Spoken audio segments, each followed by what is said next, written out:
Welcome to Pagan Coffee Talk. If you enjoy our content, please consider donating and following our socials. Now, here are your hosts, Lady Alba and Lord Knight. And we're back with fresh coffee. And a, ironically, sonically probably displeasing version of Pagan Coffee Talk today. Probably, yes. Yeah, we are dealing with some, with everything going on in the state after the hurricane, we're recording in a different way than usual, which is going to definitely affect our audio quality. So we apologize for this, everybody, but we'll get through it. So I know that you and Lord Knight did an episode not all that long ago about music and about sound in general. Will you give us kind of a quick recap on that? Well, we've touched on it in several ways, being that sound in general can be a good way to alter your consciousness. Mm-hmm. Yep. And in doing so, you're able to tap into more abilities of the brain, if you will. Because you're opening up all that space in the brain, right? And it's got to do with resonance. It's got to do with vibrations. It's got to do with tones. Each note vibrates at a certain frequency.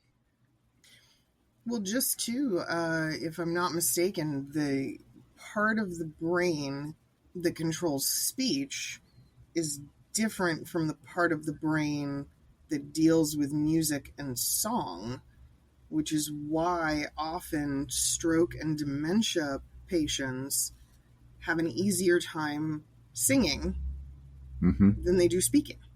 And they can remember things in song that they can't readily access. It's wild. It's a completely different portion of the brain.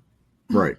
Interesting. So we wanted to explore a little bit about the voice, I'm going to say as a spiritual conduit, maybe. Okay. Chanting, singing, speaking, rhythm. At the end of the day, and we've heard plenty of people say it, right? We are a musical instrument. Right. I mean, technically that's accurate. Oh, it is. Yeah, our chest cavity and the way our vocal cords work is basically a guitar. Right. Between the chest cavity and the nasal cavities, you've got at least four cavities up in your head. So, I mean, that's a lot of resonant space. Yeah. And then it's just a matter of how we use it. You have always also cracked me up because as our resident music director and, musical compadre, most of the people at Temple cannot sing, myself included, and you will always kind of have this, everyone needs to make a joyful noise sometimes. Right. Attitude towards it. Right. Because otherwise, we have to encourage people to use their voice as a spiritual gift, even if they don't necessarily possess music abilities. Right. And I think that is important, and it's something that people tend to shy away from because they're embarrassed. Right. Well, I mean, I look at it this way. I grew up in a church, and their thing was make a joyful noise unto the Lord. I heard it all the time, the time. Yeah. And so it was an encouragement, like for folks like my daddy. My daddy couldn't carry a tune in a bucket if you gave it to him. But daddy loved to sing. Oh. Mama tried her best. She could somewhat carry a tune, but she tried her best, but she loved to sing. Where did you come from then? I have no idea. My grandma, I think. Okay. Yeah. My grandma used to be a singer. So I think I got it from her, but I don't know. It just, that kind of stuck with me throughout every aspect of my life was that, and music's always been a huge part of my life. If I didn't have music, I don't know where I'd be. Yeah. Yeah. So yeah, even inside of ritual space, make a joyful noise. It is what it is. It uplifts the spirit. I think the why is what always gets me. Why? Because I mean, at the end of the way, we all do it. We all sing when no one's listening. We all, we sing in the car. We sing, but why? Why is it so moving and so important? It's a really wild phenomenon. And I mean, even babies, we're all affected by it. And I've always kind of wondered, what that is exactly and where it comes from, because it's not something we often think about. We just do it. I think it kind of starts as babies. Mothers sing to their babies. Yeah. It's comforting. It's soothing, right? And then as we get older, we find other aspects. We find that music touches certain emotions. Yeah, that's for sure. There's a song by Celtic Thunder. I love this song, but I cannot listen to it. It tears me up every time. And I cannot listen to it. But it's a beautiful song and I love it. Yeah. But that's the power of music. Yeah. It has a way of touching you. How, and I wonder this, because I often think when people do, I think back to when I did, solitary rituals and I wasn't part of a group. I don't know how much of them I spoke aloud. Do you know what I mean? I don't know. Probably none. Yeah. If any. Yeah. And you comparatively, I now go, oh, something was missing. That's kind of a big deal. I think that part of our intention, part of the act of binding, of committing to something, right? Making a promise or just striking a pact even. All of those things are critical in spoken form. I also think good grief, just about every rabbi, right, that I've ever met, they chant. Because the Torah is not spoken, is my understanding. It's sung. Right. And I think it's because you're not supposed to speak the name of God. I think that's part of the lore there. I think so, yeah. Yeah, but you're not supposed to speak it, but you can sing it. I don't know if it's like a loophole or what, but I think it is technically, but I don't really know for sure. But yeah. But here's the thing though. When it comes down to it, you're talking about, you mentioned it in passing. It's intention, right? We are musical instruments. Vocal cords are the strings. Yep. What people don't realize is that when you truly believe something and you speak it, you can feel it. Well, there's that resonance piece, sure. Right. It moves your body, literally. Yes. When I sing in the church, I believed everything that I sing. And every time I sang in the church, sang a solo or had a solo in the choir or whatever, every single time, people would come up to me afterwards talking about how it touched them. And these are just examples, right? Just to get across to the point. My senior year in high school, we had a talent show. I don't know if I've told you this story. We had a talent show and I decided that I was going to sing a Christian song. Okay. Something, it was a public school, and I was the only one who did anything related to Christianity at all. Interesting. Right. So I was kind of the black sheep of the talent show to begin with. So I get up and I sing this song and I'm not really thinking about it. And it's called The Three Nails. And it's a beautiful song about the crucifixion and how, about this little girl standing there with her daddy, asking her questions and the daddy trying to explain to the little girl what's going on. It's a beautiful song. And when it was over, I got 3 standing ovations, which I did not expect. I didn't win, but I got 3 standing ovations, and the biggest bully in the school approached me afterwards, put his finger to my chest and said, "That's not fair." I said, "What do you mean?" He said, "You made me cry." Oh. So that's my point. When you truly believe what you're Yeah. speaking Yeah. or whatever you're singing, it's going to come through. And it's called manifesting for a reason. Wow. That's a great story. It makes me realize, too, the sheer volumes of hymnals that exist. Yes. And, it's funny because we think of, right, there's only one Bible, but hymnals, holy moly. But yeah, I mean, and again, obviously in this country, we're very slanted Christian. So we see a lot of hymnals, but other faiths, it exists too. Yes. But I think pagans always maybe feel a little disconnected from that. We don't quite have it.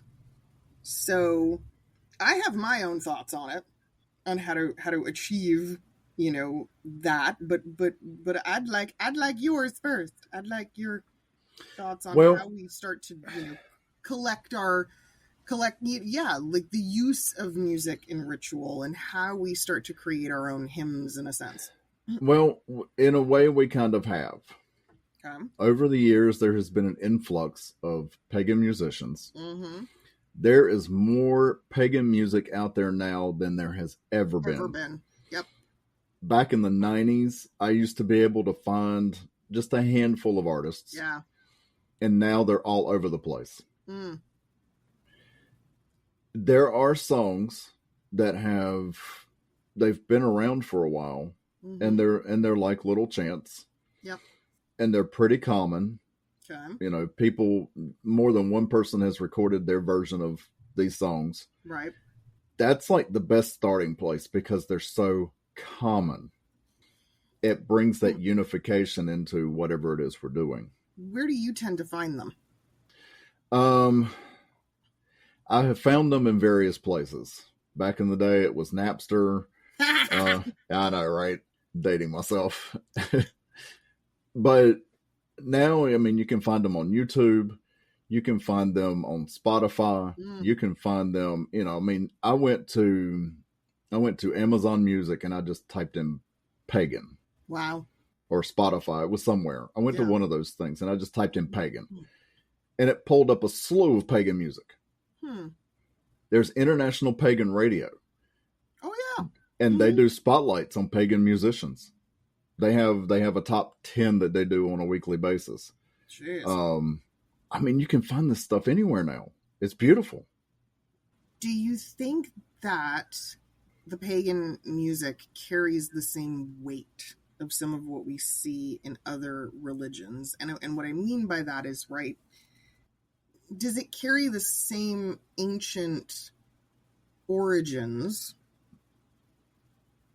I find a lot of it is it to me, some of it smacks as too contemporary, which I'm not a huge fan of. I prefer, my religious music to have a much older feel to it. Yeah. I find the stuff that I like to use for ritual and for meditation and things like that, I do enjoy having that quote unquote ancient feel to it. Yeah. I think it lends to that altered state of consciousness. The other stuff is just fun to listen to. You know what I mean? It'd be like the difference of going to church, going to Catholic Mass, right? And listening to the chants. Yeah. As opposed to outside of church, you're listening to, I don't know, Striper. You see what I mean? Yeah, I do. But it's the difference between the two. Yeah. They both do kind of the same thing. They're both lifting up in that religious context, but one is designed for ritual. Right. The other is not necessarily. Yeah, and that's something that again, me personally, I've always found interesting is that a lot of, the contemporary pagan music to me, it's meant for listening, for enjoyment, but I don't necessarily see it as something I could easily incorporate into a ritual practice. Now, Go ahead, because I want to hear your thoughts on this. Well, here's a different viewpoint on that. How many times have you been to a concert? Mm-hmm. Many. Say, I don't know. Say Rob Zombie. Sure. Okay. I've only seen him 5 or 6 times. I don't know. Okay. But every time, people get into a frenzy, don't they? Yes, absolutely. How is that not ritualistic? Oh, for sure. So it's not to say it can't be done. No, it's not. And it's in a different context. But I have found, and I don't know if it's like a bardic kind of holdover. I find that a lot of the contemporary pagan material, it's missing the hook. It's missing the repetitive component that makes it something that can build that as a group.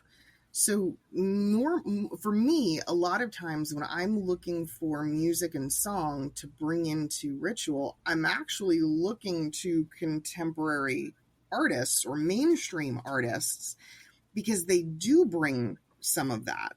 And, be it a new group or an older one, there's something much more, in a way, simplistic and easy about the beat, the repetition, that familiarity is what brings people in. I mean, I did a ritual not that long ago. Everybody got a giggle out of it. And I mean, it was it was a fun ritual, and it was Sweet Caroline, because who doesn't know the words, right? At the very least, by the time you get to right, everybody's on board.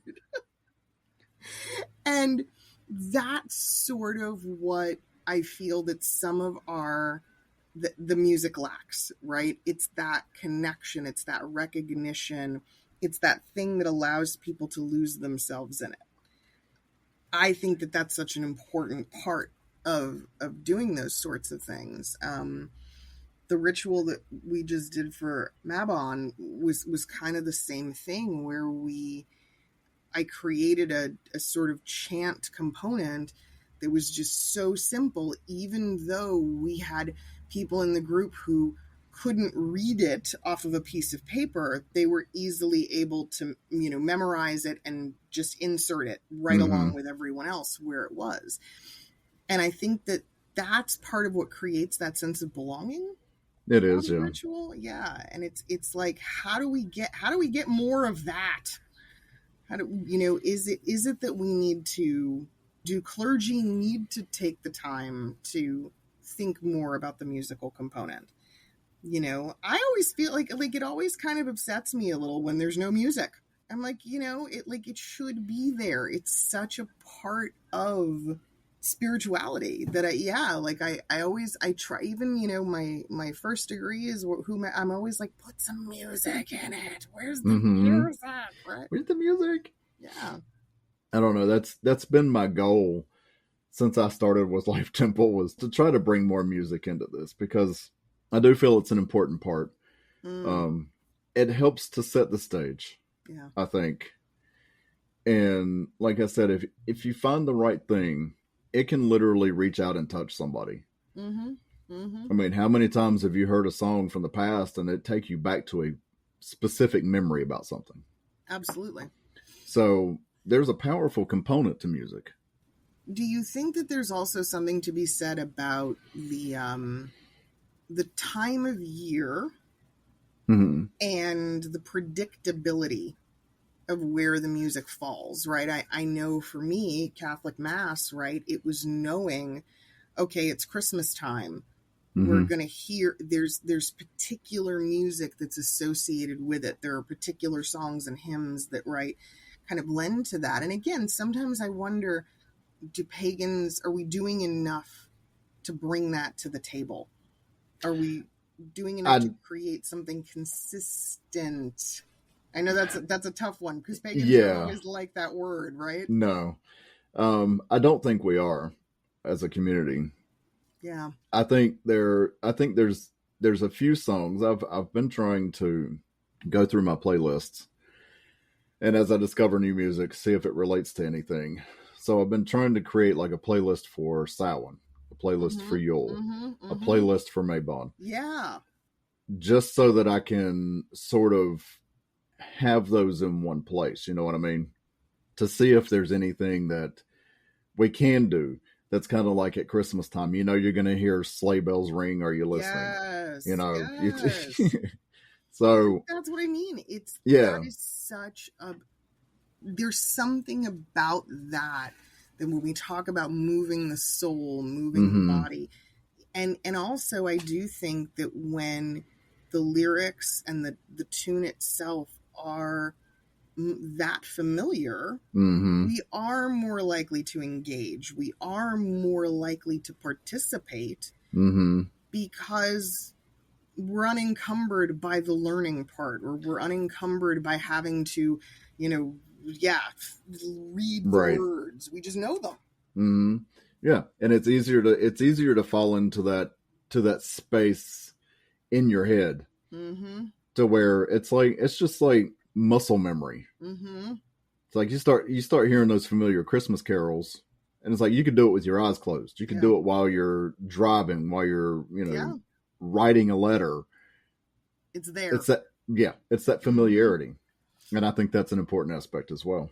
There's a beautiful story that happened here in Charlotte when our soccer team had their inaugural match, the Charlotte FC. A lot of people who have not attended a game, they don't know this, but there's now this really wild tradition, and it was born from the fact that at the inaugural game match, whoever was singing the national anthem, there was a mishap about, I want to say, 10 seconds into the song. So we're talking quick, right? They maybe got the first 2 lines of the song out, and the PA system cut out. Wow. And there was no getting it back. The crowd subbed in. Love it. 75,000 people took over the national anthem for the person who was singing it, and then joined along. And so now they have actually made it a tradition at the stadium. The person singing the national anthem only sings the first line by themselves, and then everybody joins in, and it's wild to watch. Oh, that's beautiful. Yeah, that's beautiful. But that's the sort of thing that I go, how do we achieve that? Because for most of us, right, we weren't raised with pagan music. We don't have, there's no pagan song that we have memorized in that way. So like for us at Life Temple, we have one song consistently that we use to close ritual. I think Lord Min is the one who wrote it. I don't know. No, he's not. Nope. Wow. Nope. That's a song. It's a song that I've heard for years. Oh, wow. It was one of the first songs that I discovered. Yeah. And it's super simple to memorize. Are you responsible for us using that? Yes. Lord Oswin! Here I am all this time. I am shook right now. You have me absolutely flabbergasted. Lord Min, he was musical. He sung. He played piano. He occasionally wrote a ditty or two for I, honest to goodness, thought that was him. That you brought that in. I brought that in. That's a song. Yep, that's a song. Like I said, I discovered that song years ago when I first started discovering pagan music, and it's just I thought it's like it's a perfect way to close it out. But that's it then. It's that effort. It's making that consistency, because I've seen it. I've seen it time and time again, right? It's such a simple little song and melody that beginners to circle, right? What does it take? Maybe twice? Maybe. Yeah. If they're in ritual space with us twice, they get it.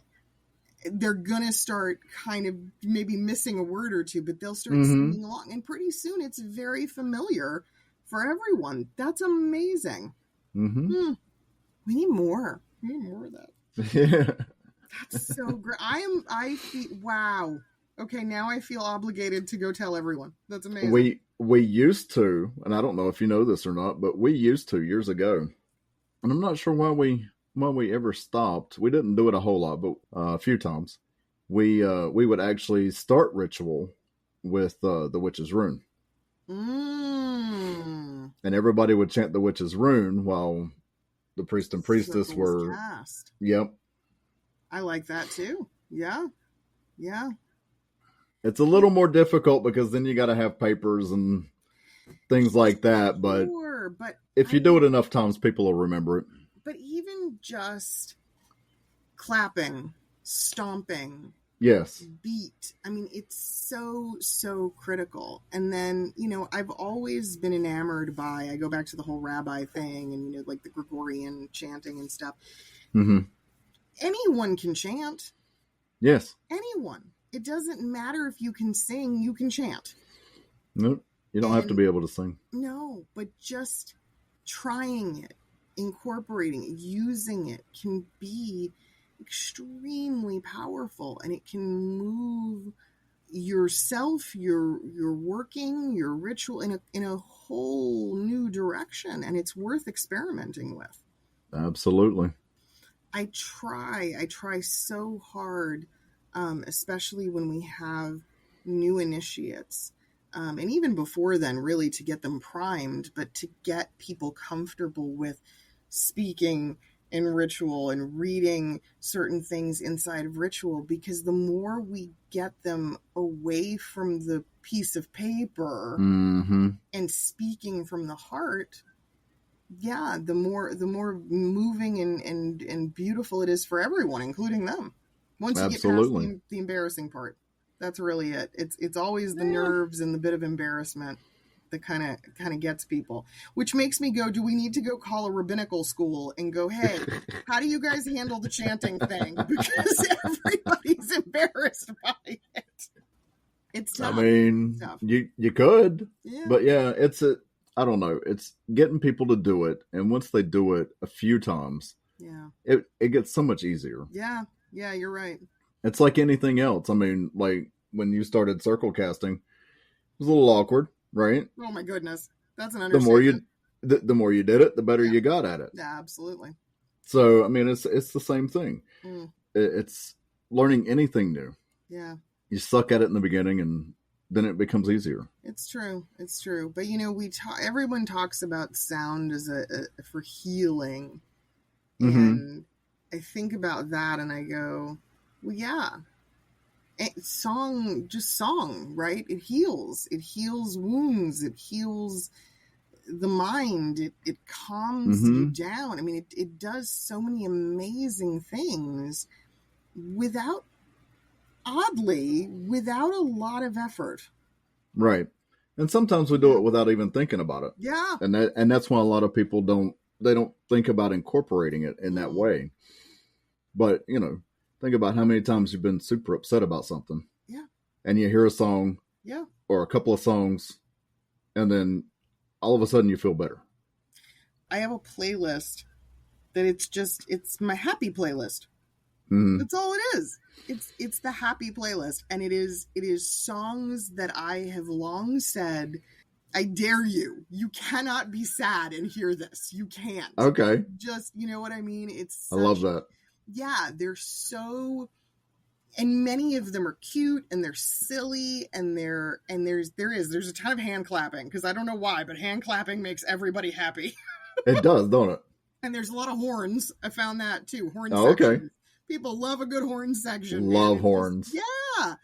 And it's just so upbeat that you and so sometimes, it's almost subliminal. If I know somebody's having I just throw that on. Mm-hmm. And it turns everything so quickly, whether you realize it or not. So I think, I just always think, I think music is worth exploring more in any spiritual practice. I think being less mindful maybe of your own musical limitations and being willing to explore more is very important. And am I right in saying there's a difference between, when it comes to singing, there's a difference between being a good singer and being on pitch? Does that make sense? Like you can... Yeah. Well, again, if you're feeling it, right?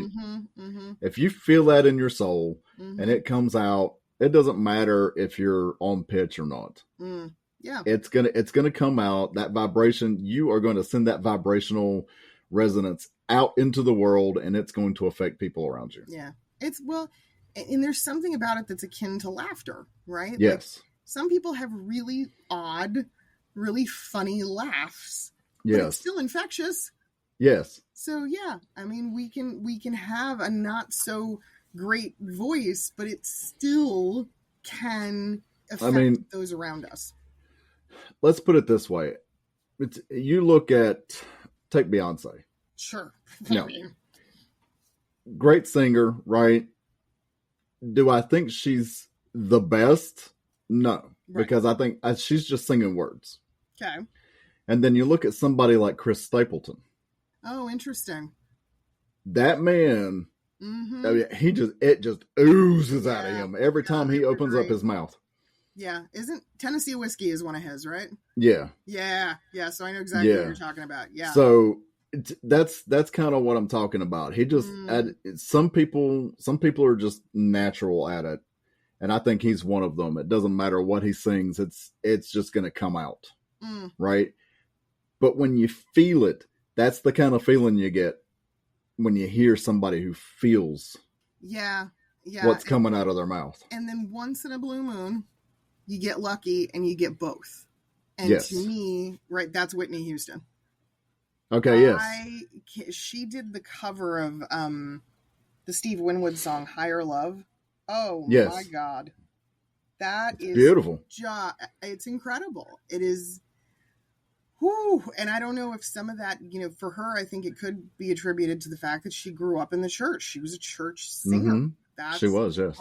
But that just emotional power and just, she was one of a kind. There's no doubt.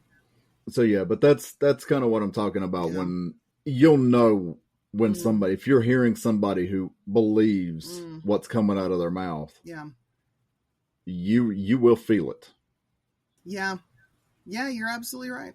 You are, in so many ways, and I think that really is maybe the whole point of this episode is taking the time to really feel the words and to really meditate on them, spend time with meaning and connect, because that makes all the difference in everything that we lend our voice to. Right. Yeah. Wow. Well, thank you. Thank you for going on this little magical musical journey with me. I appreciate it. You're welcome. I appreciate it. It's, I love talking about this stuff. So. Well, I have long said that when anything musical in any form comes into question at Life Temple, I'm like, don't talk to me. Talk to Lord Oswin, please. Like, that is his domain. That's funny. Oh, goodness. And I mean, and part of it is, I think, too, I'm speaking for me, but I'm going to throw Lord Knight in here, too. We're jealous. I'm downright jealous of what you're able to do musically, vocally, inside of ritual. I mean, I've watched you learn instruments from nothing, and I'm like, how the hell? Where does he... What? Yeah. I think it's great. I've always said my want, if I could, in an ideal, at some point, that we would have a temple, like a quartet, or a trio of people who could sing and maybe do a little bit of musical instrument at the same time. And I mean, that would be amazing. I'm not going to go so far as to say a pagan choir, but right. Oh, that would be beautiful. I mean, years ago, it was a thought that I had to kind of reach out to the community and see if anybody was willing to start a choir. Start a choir. Oh, maybe if you're in and around the Charlotte, North Carolina area, and you're interested in a pagan group, pagan choir, I think that could be a lot of fun. I think it would be fun. All right. Well, in the meantime, we'll get more coffee and we'll ponder that. Sounds good. Thanks for listening. Join us next week for another episode. Pagan Coffee Talk is brought to you by Life Temple and Seminary. Please visit us at lifetempleseminary.org for more information, as well as links to our social media: Facebook, Discord, Twitter, YouTube, and Reddit. We travel down this trodden path, a maze of stone and mire. Just hold my hand as we pass by a sea of blazing pyres. And so it is the end of our days, so walk with me till morning breaks. And so it is the end of our days, so walk with me till morning